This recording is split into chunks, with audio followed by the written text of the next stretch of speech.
You know, it's something we all think about, isn't it? Hmm. When we see someone wildly successful, that question just kind of pops into your head. Was it mostly luck, like right place, right time, or did they just outwork everybody? Absolutely. That luck versus hard work debate, it's perennial. We've all chewed on it. So today, we're actually going to really unpack that question. Yeah, we are. And we got some great material, especially drawing on James Clear's thoughts on how these two forces, interact. Right. And to make it really concrete, we'll look at two, well, quite powerful but very different stories. They really shine a light on how success can happen. Exactly. First up, we're going to dig into Warren Buffett's ovarian lottery idea. It's seriously thought-provoking stuff. It really is. Then we'll shift gears completely and look at the just incredible story of Tu Youyou, her decades-long effort discovering artemisinin, the malaria cure. Yeah, these two stories, for such different contexts, they offer some really profound perspectives, I think. And our goal here in this deep dive is really to get past that easy answer, oh, it just depends. Right, yeah, avoid the cop-out. Exactly. We want to dissect, okay, when does luck really seem to be the main thing? Right. When does hard work, clearly take the lead? Hopefully giving a much more nuanced picture. Okay, sounds good. So let's jump in. Buffett, 1997, this ovarian lottery thought experiment. Yeah, it's fascinating. He asks you to imagine you're about to be born, but before you are, a genie pops up. Okay, standard genie situation. Right.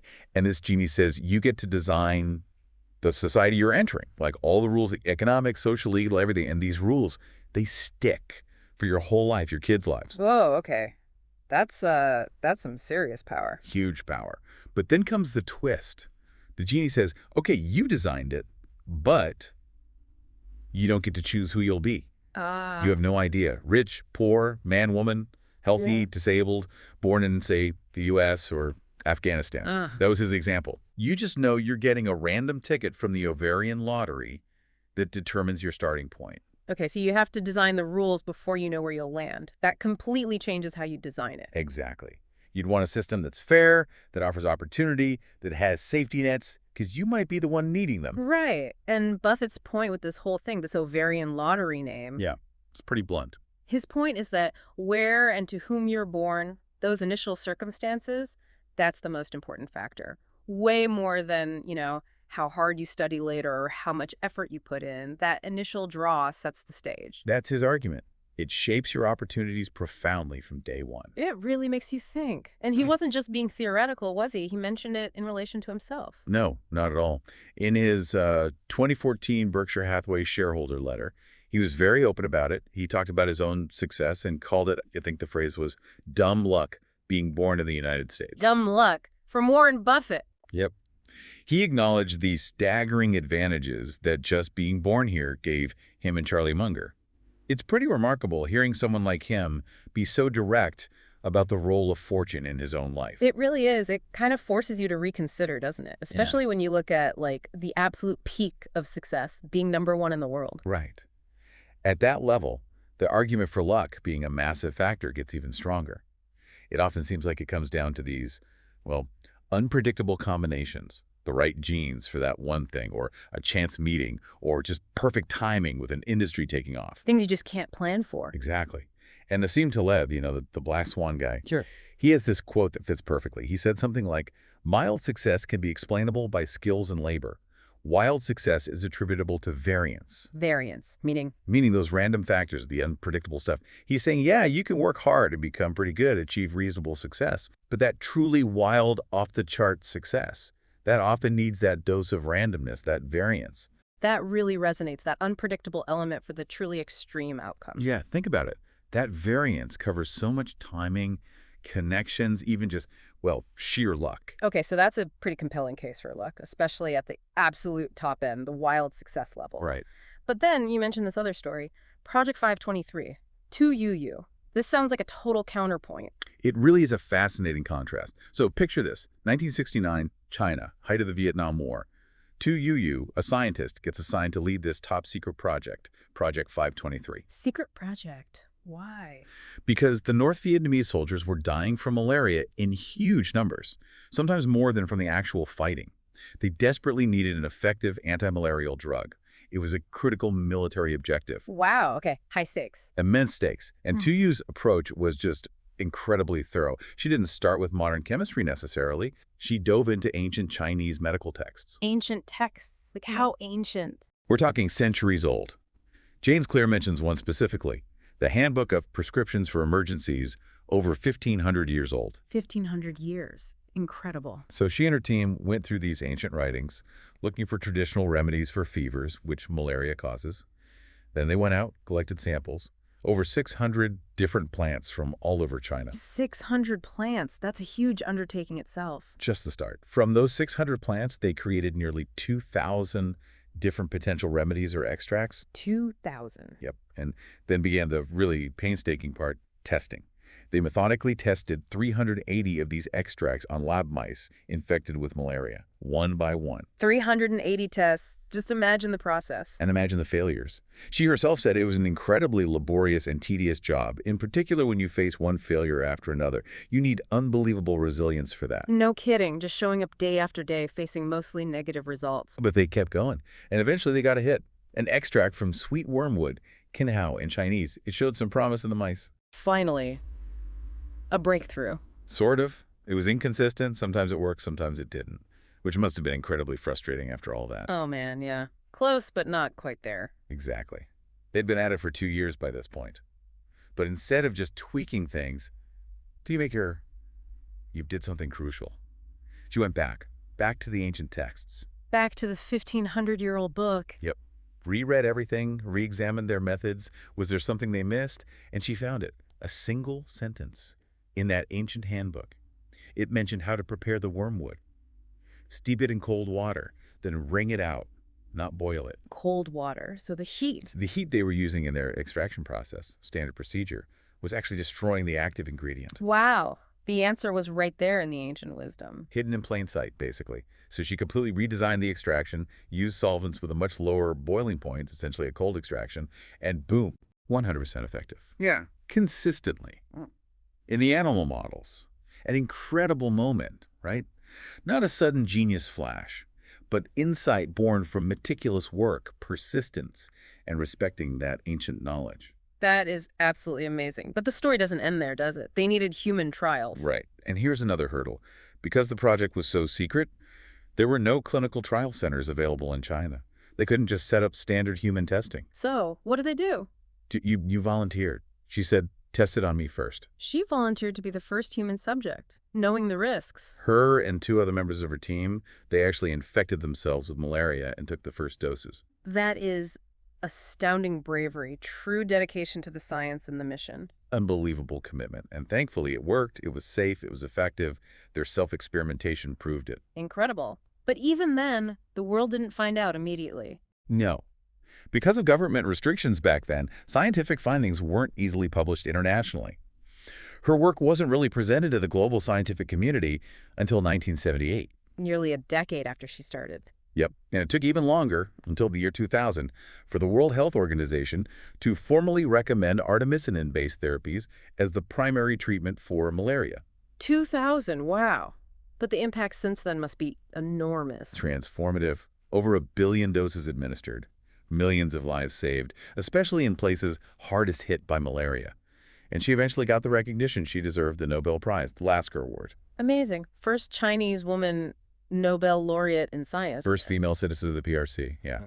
And the first Chinese person to get the Lasker for clinical medicine, just monumental. So, bringing this back to luck versus hard work, what makes her story such a powerful contrast to the Buffett Ovarian Lottery idea?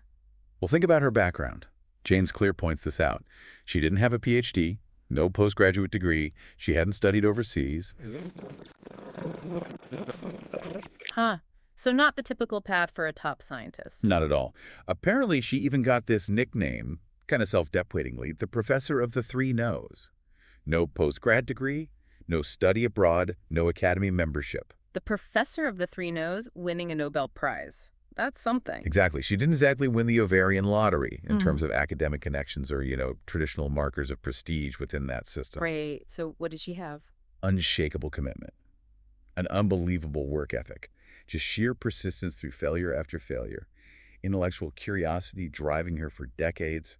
Her success, what Clear calls relative success. Relative success, meaning? Meaning success compared to others who started in similar circumstances, similar opportunities, similar background. Got it. Compared to her peers. Right. Her relative success seems almost entirely down to her incredible, sustained effort and dedication over such a long period. It wasn't about a lucky break. It was about decades of grind. That makes sense. When you look at her compared to others with maybe similar education in China at that time, her achievement stands out because of the sheer work she put in. Precisely. It really highlights that idea. Relative success, how you do compared to your peers, that seems heavily influenced by your habits, your choices, and just plain hard work over time. Okay. So we've got Buffett saying luck, especially your starting point, is huge for absolute success reaching the very top. Yeah, the Ovarian Lottery. And Tu Youyou's story showing hard work is critical for relative success doing well compared to your starting cohort. Exactly. So how do we square these? They seem almost contradictory. Well, that distinction you just made, absolute versus relative, seems key, right? That's how James Clear reconciles it. I think so. It provides a framework. Luck seems way more dominant when you ask who becomes the billionaire CEO or who wins the Nobel, that absolute peak. Right. The wild success. But if you ask, compared to others from my high school or my university program or my first job, how am I doing? Then your effort, your habits, your choices, they likely play a much bigger role in that comparison. That feels right. And it explains why discussions about this can get heated, too. How so? Well, if you focus only on absolute success, you inevitably get into privilege and the Ovarian Lottery, which can feel like downplaying individual effort for those who started well. True. But if you focus only on relative success and hard work, someone who did benefit hugely from luck or privilege might feel like you're ignoring the structural advantages they had, and people who worked incredibly hard but face huge systemic barriers might feel their effort is being equated with someone who had an easier path. Yeah, that friction is definitely there. People arguing from different frames of reference. The absolute view often brings up privilege, the relative view emphasizes effort, and the truth is, both perspectives have validity, depending on what scale you're looking at. Okay. Now, Clear uses another analogy to visualize this, right? The slope of success. Yeah, I like this one. Picture a graph. Time on the bottom axis, success level going up the side. Okay, standard graph. It says the Ovarian Lottery. Your starting circumstances, talents, background, that determines your starting point on the vertical axis. Your y-intercept, basically. So some people start higher up the graph just by chance. Exactly. Through no effort of their own. Others start lower down. That initial placement is largely luck. Right. Can't control where you start, but you can control something else. Yes. You can control the slope of the line moving forward from that starting point. And that slope is determined by your hard work, your habits, your choices. Ah, so effort dictates the trajectory, the rate of improvement. Precisely. And he has that great quote in Atomic Habits, something like, it doesn't matter how successful or unsuccessful you are right now. What matters is whether your habits are putting you on the path toward success. Right. You should be far more concerned with your current trajectory than with your current results. I remember that. That's the one. It's all about the slope. Are your actions consistently moving you upward, even if slowly? So the idea is, even if you start lower down, a steep positive slope driven by effort can eventually overtake someone who started higher but has a flat or negative slope. Potentially, yes. Over time. This is another line he uses. The more time passes from the start of a race, the less the head start others got matters, if you keep improving. That's a hopeful perspective. It emphasizes agency. It is. But, we need to be realistic, too. It's not a perfect formula. Right. Life throws curveballs. Exactly. A major illness, an economic crash, systemic barriers. These things can absolutely knock you off course regardless of your slope. Luck, bad luck especially, can have devastating and lasting effects. And we talked about extreme wealth earlier. Wasn't there research suggesting it's often moderate talent plus amazing luck? Yes, that research exists, too. It suggests that while talent helps, reaching the absolute stratosphere of wealth often requires extraordinary luck on top of reasonable competence, not necessarily genius-level talent alone. So, it's complicated. The slope matters hugely for your personal progress, but luck can still create massive advantages or disadvantages, especially at the extremes. Right, and they're intertwined. Luck and hard work aren't separate buckets. Good luck often needs hard work to be captured and sustained. Like the Bill Gates example you mentioned. The timing was lucky, but the decades of work made it count. Exactly. Without the relentless effort, The initial lucky timing might not have led to Microsoft becoming Microsoft. Time and lack of effort can erode even big advantages. Okay. So for listeners thinking, all right, I get the hard work part, but how do I get more of that good luck? What's the takeaway? Can you make yourself luckier? The million-dollar question. Well, you can't directly control luck, obviously. It wouldn't be luck if you could. Right. But you can increase the opportunities for good luck to find you. James Clear quotes Richard Hamming, the Oh, mathematician. yeah. What did Hemming say? He said something really insightful. There is indeed an element of luck. And no, there isn't. The prepared mind, sooner or later, finds something important and does it. So, yes, it is luck. The particular thing you do is luck, but that you do something is not. The prepared mind. So it's about being ready. Exactly. While the specific breakthrough or opportunity might seem random, the fact that you were actively working, learning, exploring, putting yourself out there, that wasn't luck. That preparation vastly increased the odds you'd recognize and seize an opportunity when it appeared. It's like that forager analogy you used earlier, right? Yeah, I think that fits. The forager who covers more ground, tries more paths, is just statistically more likely to find the berry patch than the one who stays put. So working hard, trying things, meeting people, learning, it expands your surface area for luck to hit. That's a great way to put it. You're increasing your exposure to potential lucky events. You're making yourself available for serendipity. There's also that famous Gary Player quote, the golfer. Oh, yeah. The harder I practice, the luckier I get. Exactly. It sounds paradoxical, but it captures that same idea. The preparation, the work, puts you in a position where things we might call lucky bounces happen more often, or you're better able to capitalize on them. Precisely. So the actionable advice isn't try to control luck. It's focus on what you can control. Which is, Your effort, your preparation, your willingness to try things, to learn, to connect, do the work, build the skills, put yourself in the game. Luck will do what it does, but your preparation determines how often you're ready when opportunity knocks. makes sense. Control the controllables. That's the essence of it. Okay, so let's try and summarize the big takeaways from this deep dive. Sure. I think, first off, luck, especially that Ovarian Lottery starting point, seems to play a really significant role in absolute success, getting to the very, very top. Great, the wild success, but But for relative success, how you progress compared to your peers, making the most of your own potential hard work, consistent habits, and deliberate choices are really the key drivers. and that slope of success idea is powerful. You might not choose the starting altitude, but you control the climb. Exactly. Focus on building good habits, putting in the effort, maintaining that positive trajectory. That's where your agency truly lies. Okay.